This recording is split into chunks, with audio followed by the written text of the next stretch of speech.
तो कहिए दोस्तों, कैसे हैं आप लोग। जी हाँ दोस्तों, आज हम आपको बताने वाले हैं कि जो यहाँ पे नई अपडेट आई हुई है वहाँ पे हम आपको बताने वाले हैं कि अगर आप राजस्व लेखपाल मुख्य परीक्षा के अंतर्गत मुख्य परीक्षा हेतु शॉर्ट लिस्ट किए गए अभ्यर्थी का परिणाम दिनांक 5/5/2022 को जारी किया गया था।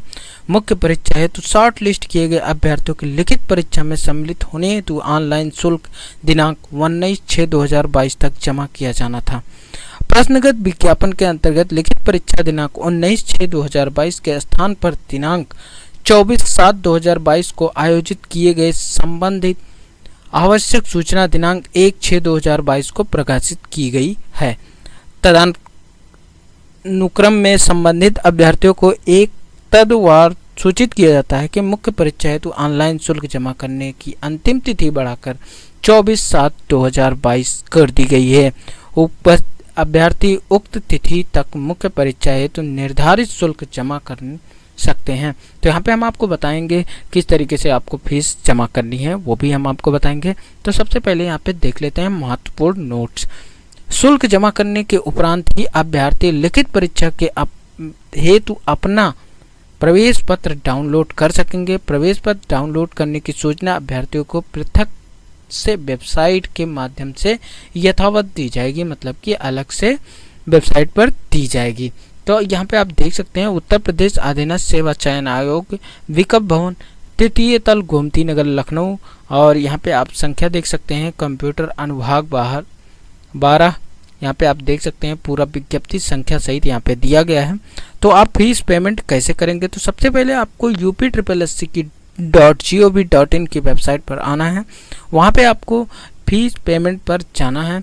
कैंडिडेट डिटेल पर्सनल यहाँ पे निकालना है आपको।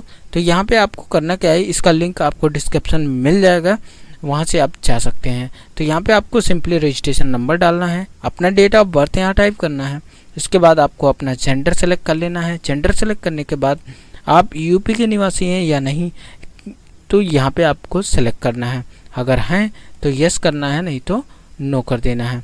यस करने के बाद सिंपली आपसे कैटेगरी पूछेगा कि आप किस कैटेगरी से बिलोंग करते हैं, तो वो कैटेगरी आपको सिंपली सेलेक्ट कर लेनी है। सेलेक्ट करने के बाद आपको सिंपली कैप्चा फिल करना है। कैप्चा फिल करने के बाद आपको क्लिक हेयर टू प्रोसीड पर क्लिक करना है। अगर आप एलिजिबल हैं तो ही ये फॉर्म आगे ओपन होगा, नहीं एलिजिबल है तो ये ओपन नहीं होगा, आपको बता देगा कि यू आर नॉट एलिजिबल। अगर आप एलिजिबल हैं तो यहाँ पे आपका फीस पेमेंट के लिए फॉर्म खुलेगा जहाँ पे आपको फीस पेमेंट करनी है। तो यहाँ पे कुछ नोटिफिकेशन दिए हुए हैं, तो यहाँ पे नोट्स दिए हुए हैं। अगर आपने एक बार शुल्क जमा कर दिया है तो आपको परेशान होने की आवश्यकता नहीं है। दिए गए लिंक यहाँ पे update your fees payment detail bye double verification, इस पर जाकर आप डबल वेरिफिकेशन से अपना फीस अपडेट कर सकते हैं। इसको भी हम करके दिखाते हैं। तो उससे पहले यहाँ पे हम आपको दूसरा नोट्स दिखा देते हैं। अगर आपने शुल्क जमा कर दिया है और पेमेंट डिटेल को अपडेट नहीं कर पाए हैं तो आपको 1-2 दिन तक का इंतज़ार करना पड़ सकता है, जब तक कि बैंक के सर्वर से आपके पेमेंट डिटेल को अपडेट ना कर लिया जाए।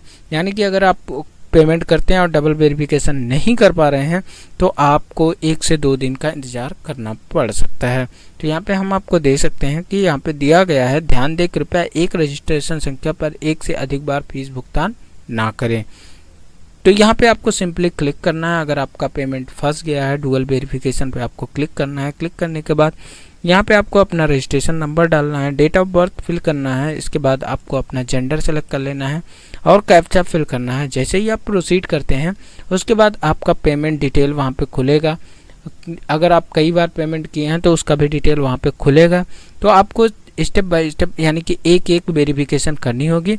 उसके सामने दिया रहेगा क्लिक हेयर टू वेरीफाई, तो वहाँ पे आपको क्लिक करना होगा। वेरीफाई पे क्लिक करेंगे तो आपका अगर पेमेंट सक्सेसफुल हुआ है तो वहाँ पे वेरीफाई हो जाएगा और वहाँ से आपका प्रिंट निकल जाएगा। तो यहाँ पे जो डिटेल हमने आपको बताई कि आपको यहाँ पे आना है और अपना फीस पेमेंट करना है, वैसे क्लियरली बहुत कम ही लोगों का इनकेस पेमेंट फंसता है, तो यहाँ पे आपको पेमेंट कर लेना है। अगर आपका पेमेंट फंसता है तो डुअल वेरिफिकेशन कर लेना है।